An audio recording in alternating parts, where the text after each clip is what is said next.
औज़ुबिल्लाहिमिनश्शैतानिर्रजीम बिस्मिल्लाहिर्रहमानिर्रहीम। अस्सलामु अलैकुम मेरे प्यारे हाजियों और हाजी भाइयों और बहनों।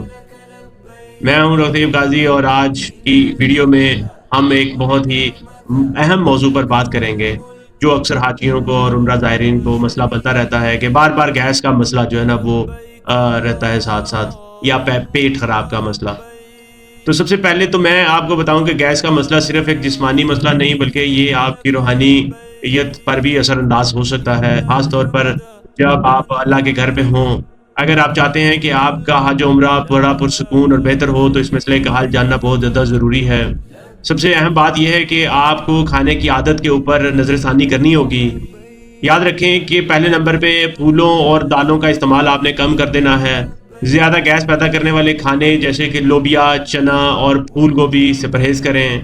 दूसरे नंबर पे हल्की और सेहत बख्श ग़िज़ा जो है ना वो आपने इस्तेमाल करनी है। सब्जियाँ, फल और हल्का गोश्त आपके निज़ाम को बेहतर करेगा और गैस के मसले से आपको बचाएगा। इसके साथ-साथ तीसरे नंबर पे पानी का इस्तेमाल आपने बहुत ज़्यादा करना है। पानी पीने से आपका निज़ाम बेहतर होगा और गैस का मसला भी कम होगा।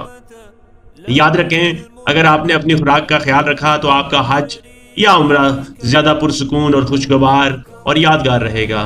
ये बात ज़हन में रखें कि अल्लाह की रज़ा का सफ़र करते हुए हमारा जिस्म और रूह दोनों की सफाई बहुत ज़रूरी है।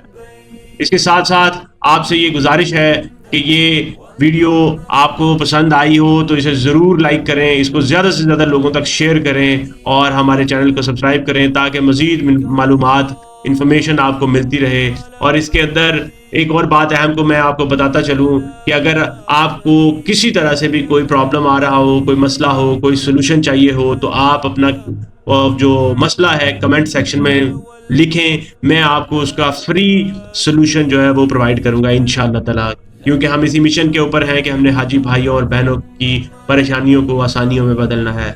अल्लाह हमें अपने सफ़र में आसानियाँ दे और हमारे अमल को कबूल फरमाए। आमीन सुम्मा आमीन। अस्सलाम वालेकुम, अल्लाह हाफ़िज़।